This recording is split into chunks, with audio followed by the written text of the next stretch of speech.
تم پرندوں سے دل بہلایا کرو۔ سپاہ گری اس آدمی کے لیے ایک خطرناک کھیل ہے جو عورت اور شراب کا دل دادا ہو۔ یہ الفاظ اپریل 1175 میں صلاح الدین ایوبی نے اپنے چچا زاد بھائی خلیفہ الصالح کے ایک امیر سیف الدین کو لکھے تھے۔ ان دونوں نے صلیبیوں کو در پردہ مدد اور زر و جواہرات کا لالچ دیا تھا اور صلاح الدین ایوبی کو شکست دینے کی سازش کی تھی۔ صلیبی یہی چاہتے تھے۔ انہوں نے حملہ کیا، الصالح اور سیف الدین نے ان کی مدد کی، صلاح الدین ایوبی نے ان سب کو شکست دی۔ امیر سیف الدین اپنا مال و متاع چھوڑ کر بھاگا۔ اس کی ذاتی خیمہ گاہ سے رنگ برنگے پرندے، حسین اور جوان رقاصائیں اور گانے والیاں، ساز اور سازندے اور شراب کے مٹکے برآمد ہوئے۔ صلاح الدین ایوبی نے پرندوں کو، ناچنے گانے والیوں کو اور ان کے سازندوں کو رہا کر دیا اور امیر سیف الدین کو اس مضمون کا خط لکھا: تم دونوں نے کفار کی پشت پناہی کر کے ان کے ہاتھوں میرا نام و نشان مٹانے کی ناپاک کوشش کی، مگر یہ نہ سوچا کہ تمہاری یہ سازش عالم اسلام کا بھی نام و نشان مٹا سکتی ہے۔ تم اگر مجھ سے حسد کرتے تھے تو مجھے قتل کرا دیا ہوتا۔ تم مجھ پر 2 قاتلانہ حملے کرا چکے ہو، دونوں ناکام رہے۔ اب ایک اور کوشش کر کے دیکھو، ہو سکتا ہے کامیاب ہو جاؤ۔ اگر تم مجھے یہ یقین دلا دو کہ میرا سر تن سے جدا ہو جائے تو اسلام اور زیادہ سر بلند ہوگا، تو رب کعبہ کی قسم میں تمہاری تلوار سے اپنا سر کٹواؤں گا اور تمہارے قدموں میں رکھ دینے کی وصیت کروں گا۔ میں تمہیں صرف یہ بتا دینا چاہتا ہوں کہ کوئی غیر مسلم مسلمان کا دوست نہیں ہو سکتا۔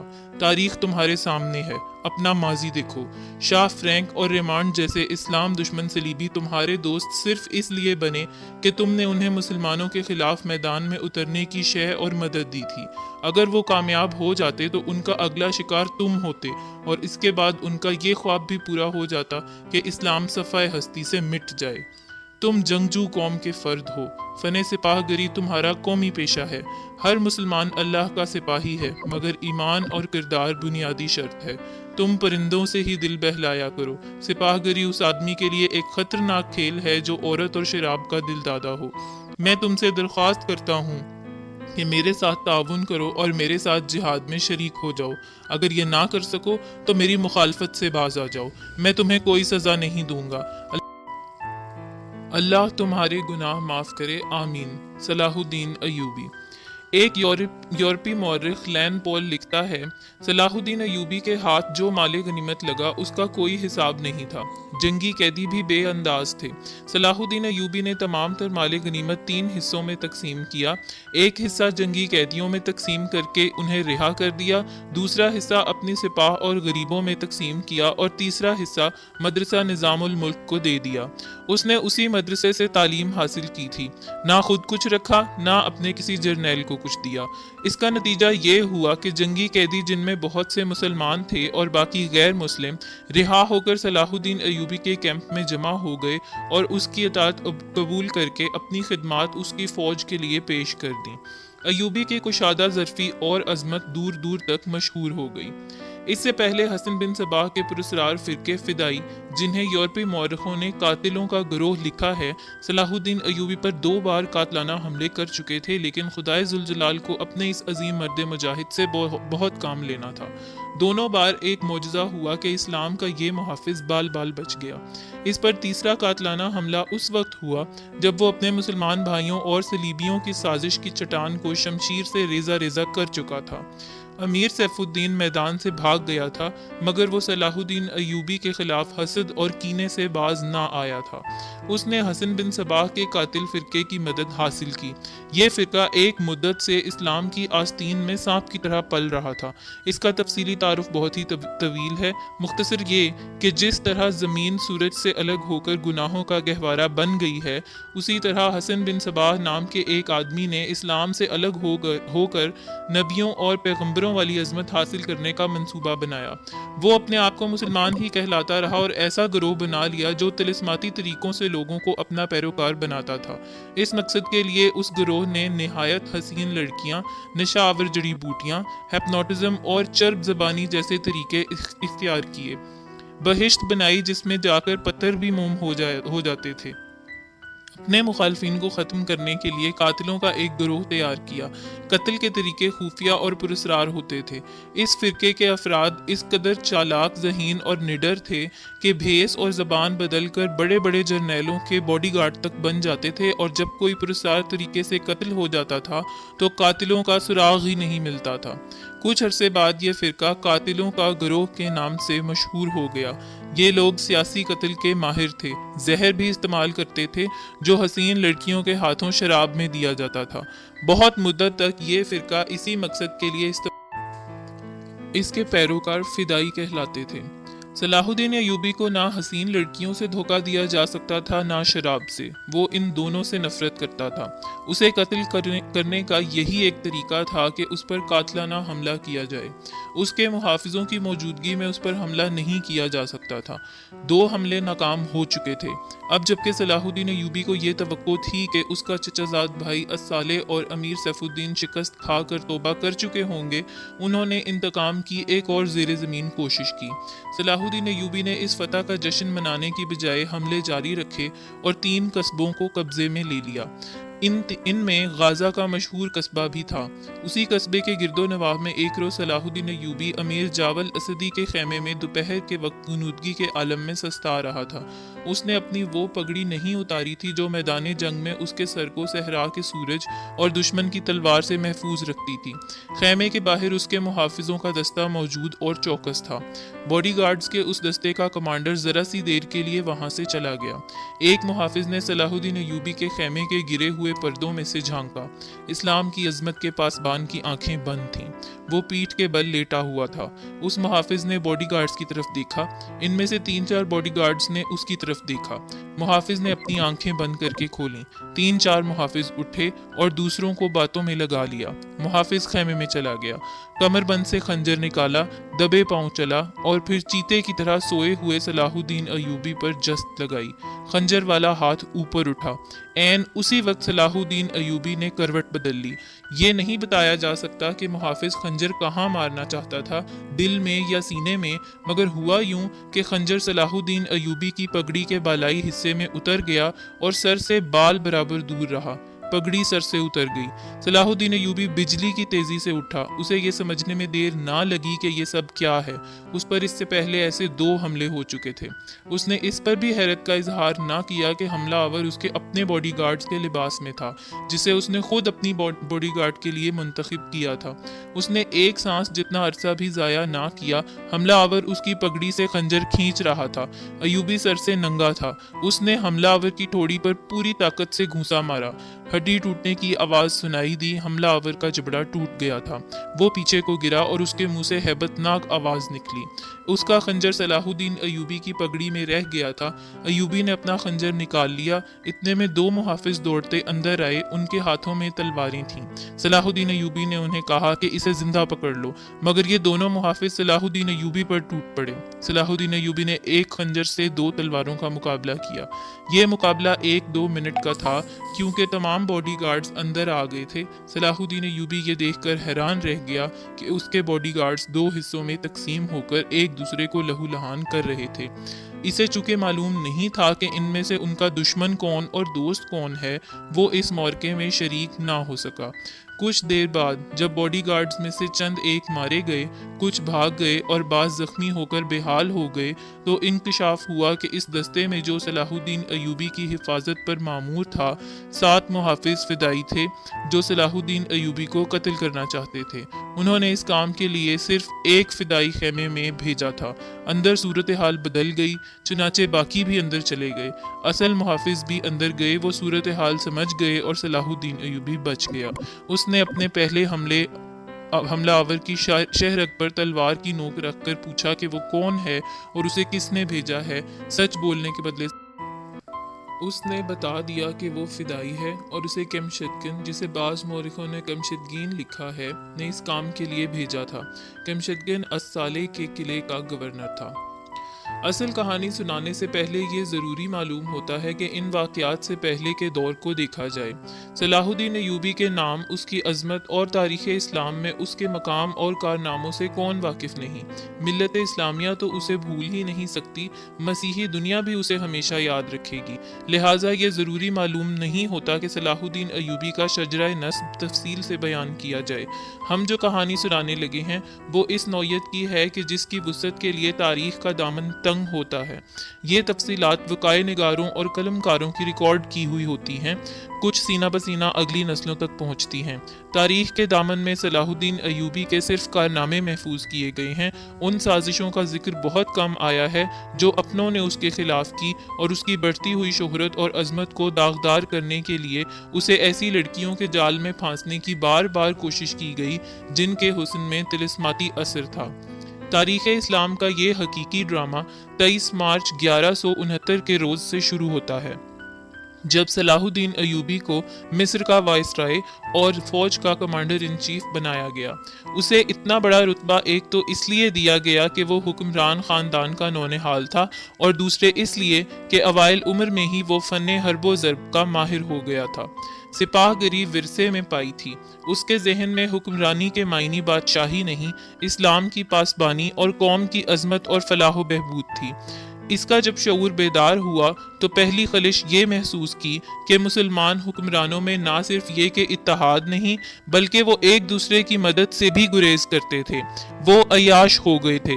شراب اور عورت نے جہاں ان کی زندگی رنگین بنا رکھی تھی، وہاں عالم اسلام اور خدا کے اس عظیم مذہب کا مستقبل تاریک ہو گیا تھا۔ ان امیروں، ان کے وزیروں اور مشیروں کے حرم غیر مسلم لڑکیوں سے بھرے ہوئے تھے۔ زیادہ تر لڑکیاں یہودی اور عیسائی تھیں، جنہیں خاص تربیت دے کر ان حرموں میں داخل کیا گیا تھا۔ غیر معمولی حسن اور اداکاری میں کمال رکھنے والی یہ لڑکیاں مسلمان حکمرانوں اور سربراہوں کے کردار اور قومی جذبے کو دیمک کی طرح کھا رہی تھیں۔ اس کا نتیجہ یہ تھا کہ صلیبی، جن میں فرینک فرنگی خاص طور پر قابل ذکر ہیں، مسلمانوں کی سلطنتوں کے ٹکڑے ہڑپ کرتے چلے جا رہے تھے، اور بعض مسلم حکمران شاہ فرینک کو سالانہ ٹیکس یا جزیہ ادا کر رہے تھے، جس کی حیثیت غنڈہ ٹیکس کی سی تھی۔ صلیبی اپنی جنگی قوت کے رعب سے اور چھوٹے موٹے حملوں سے حکمرانوں کو ڈراتے رہتے، کچھ علاقے پر قبضہ کر لیتے، تاوان اور ٹیکس وصول کرتے تھے۔ ان کا مقصد یہ تھا کہ آہستہ آہستہ دنیائے اسلام کو ہڑپ کر لیا جائے۔ مسلمان حکمران اپنی رعایا کا خون چوس کر ٹیکس دیتے رہتے تھے۔ ان کا مقصد یہ تھا کہ انہیں عیش و عشرت میں پریشان نہ کیا جائے۔ فرقہ پرستی کے بیج بھی بو دیے گئے تھے۔ ان میں سب سے زیادہ خطرناک فرقہ حسن بن صبا کا تھا، جو صلاح الدین ایوبی کی جوانی سے 1 صدی پہلے مورز وجود میں آیا تھا۔ یہ مفاد پرستوں کا فرقہ تھا، بے حد خطرناک اور پراسرار۔ یہ لوگ اپنے آپ کو فدائی کہلاتے تھے، جو بعد میں حشیشین کے نام سے مشہور ہوئے، کیونکہ وہ حشیش نام کی ایک نشہ آور شے سے دوسروں کو اپنے جال میں پھانستے تھے۔ صلاح الدین ایوبی نے مدرسہ نظام الملک میں تعلیم حاصل کی۔ یاد رہے کہ نظام الملک دنیائے اسلام کی ایک سلطنت کے وزیر تھے۔ یہ مدرسہ انہوں نے قائم کیا تھا، جس میں اسلامی تعلیم دی جاتی اور بچوں کو اسلامی نظریات اور تاریخ سے بہرہ۔ ایک مورخ ابن الاثر کے مطابق نظام الملک حسن بن صباح کے فدائیوں کا پہلا شکار ہوئے تھے، کیونکہ وہ رومیوں کی توسیع پسندی کی راہ میں چٹان بنے ہوئے تھے۔ رومیوں نے 1091 میں انہیں فدائیوں کے ہاتھوں قتل کرا دیا۔ ان کا مدرسہ قائم رہا۔ صلاح الدین ایوبی نے وہیں تعلیم حاصل کی۔ اسی عمر میں اس نے سپاہ گری کی تربیت اپنے بزرگوں سے لی۔ نور الدین زنگی نے اسے جنگی چالیں سکھائیں، ملک کے انتظامات کے سبق دیے اور ڈپلومیسی میں مہارت دی۔ اس تعلیم و تربیت نے اس کے اندر وہ جذبہ پیدا کر دیا جس نے آگے چل کر اسے صلیبیوں کے لیے بجلی بنا دیا۔ اوائل جوانی میں ہی اس نے وہ ذہانت اور اہلیت حاصل کر لی تھی جو ایک سالار اعظم کے لیے ضروری ہوتی ہے۔ صلاح الدین ایوبی نے فن حرب و ضرب میں جاسوسی، انٹیلیجنس، کمانڈو اور گوریلا آپریشن کو خصوصی اہمیت دی۔ اس نے دیکھ لیا تھا کہ صلیبی جاسوسی کے میدان میں آگے نکل گئے ہیں اور وہ مسلمانوں کے نظریات پر نہایت کارگر حملے کر رہے ہیں۔ صلاح الدین ایوبی نظریات کے محاذ پر لڑنا چاہتا تھا، جس میں تلوار استعمال نہیں ہوتی۔ اس کہانی میں آگے چل کر آپ دیکھیں گے کہ اس کی تلوار کا وار تو گہرا ہوتا ہی تھا، اس کی محبت کا وار اس سے کہیں زیادہ مار کرتا تھا۔ اس لیے تحمل اور بردباری کی ضرورت ہوتی ہے جو اس نے اوائل عمر میں ہی اپنے آپ میں پیدا کر لی تھی۔ اسے جب مصر کا وائس رائے اور کمانڈر ان چیف بنا کر مصر بھیجا گیا تو ان سینئر افسروں نے ہنگامہ برپا کر دیا جو اس عہدے کی آس لگائے بیٹھے تھے۔ ان کی نگاہ میں صلاح الدین ایوبی ابھی طفل مکتب تھا، مگر اس طفل مکتب نے جب ان کا سامنا کیا اس کی باتوں ان کا احتجاج سرد پڑ گیا۔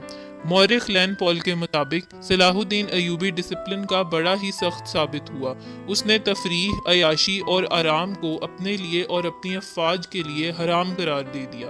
اس نے اپنی دماغی اور جسمانی قوتوں کو صرف اس مقصد پر مرکوز کر دیا کہ سلطنت اسلامیہ کو مستحکم کرنا ہے اور صلیبیوں کو اس سرزمین سے نکالنا ہے۔ فلسطین پر وہ ہر قیمت پر قبضہ کرنا چاہتا تھا۔ اس نے یہی مقاصد اپنی فوج کو دیے۔ مصر کا وائسرائے بن کر اس نے کہا، خدا نے مجھے مصر کی سرزمین دی ہے، اس کی ذات باری مجھے فلسطین بھی ضرور عطا کرے گی۔ مگر مصر پہنچ کر اس پر انکشاف ہوا کہ اس کا مقابلہ صرف صلیبیوں سے نہیں بلکہ اپنے مسلمان بھائیوں نے اس کی راہ میں بڑے بڑے حسین جال بچھا رکھے ہیں جو صلیبیوں کے عزائم اور جنگی قوت سے۔ مصر میں صلاح الدین ایوبی کا استقبال جن زعماء نے کیا ان میں ناجی نام کا ایک سالار خصوصی اہمیت کا حامل تھا۔ ایوبی نے سب کو سر سے پاؤں تک دیکھا۔ اس کے ہونٹوں پر مسکراہٹ اور زبان پر پیار و محبت کی چاشنی تھی۔ بعض پرانے افسروں نے اسے ایسی نگاہوں سے دیکھا جن میں طنز تھی اور تمسخر بھی تھا۔ وہ صلاح الدین ایوبی کے صرف نام سے واقف تھے یا اس کے متعلق یہ جانتے تھے کہ وہ حکمران خاندان کا فرد اور اپنے چچا کا جانشین ہے۔ وہ یہ بھی جانتے تھے کہ نور الدین زنگی کے ساتھ اس کا کیا رشتہ ہے۔ ان کی نگاہوں میں صلاح الدین ایوبی کی اہمیت بس اس کے خاندان کی بدولت تھی یا اس وجہ سے انہوں نے اسے اہمیت دی کہ وہ مصر کا فوجی وائسرائے بن کے آیا تھا۔ اس کے سوا انہوں نے صلاح الدین ایوبی کو کوئی وقت نہ دی۔ ایک بوڑھے افسر نے اپنے ساتھ کھڑے افسر کے کان میں کہا، بچہ ہے، اسے ہم پال لیں گے۔ مورخ اور اس وقت کے وقائع نگار یہ نہیں بتا سکتے کہ صلاح الدین ایوبی نے ان لوگوں کی نظریں بھانپ لیں یا نہیں۔ وہ استقبال کرنے والے اس ہجوم میں بچہ لگ رہا تھا۔ البتہ جب وہ ناجی کے سامنے مصافحہ کرنے کے لیے رکا تو ایوبی کے چہرے پر تبدیلی سی آ گئی تھی۔ وہ ناجی سے ہاتھ ملانا چاہتا تھا لیکن ناجی جو اس کے باپ کی عمر کا تھا سب سے پہلے درباری خوشامدیوں کی طرح جھکا، پھر ایوبی سے بغل گیر ہو گیا۔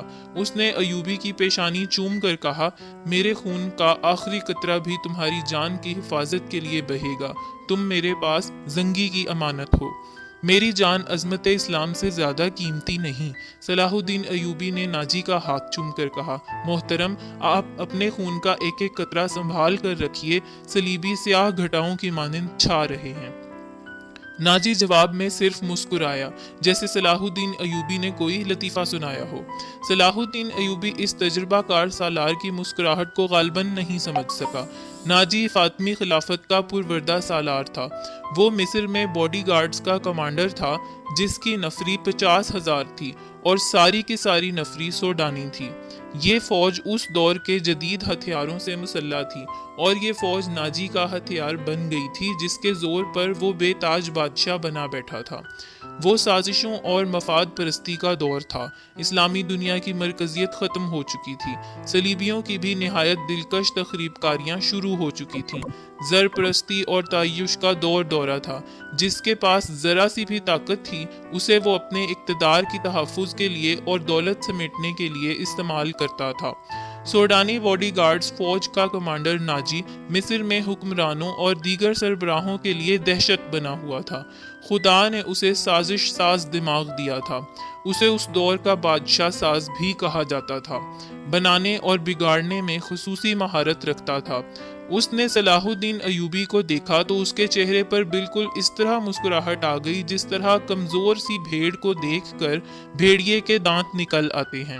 ایوبی اس زہر خوند کو نہ سمجھ سکا۔ اس کے لیے سب سے زیادہ اہم آدمی ناجی ہی تھا کیونکہ وہ 50,000 باڈی گارڈز کا کمانڈر تھا اور صلاح الدین کو اس فوج صلاح الدین ایوبی سے کہا گیا کہ حضور بڑی لمبی مسافت سے تشریف لائے ہیں، پہلے آرام کر لیں۔ تو اس نے کہا، میرے سر پر جو دستار رکھی گئی ہے میں اس کے اہل نہ تھا، اس دستار نے میرا آرام اور میری نیند ختم کر دی ہے۔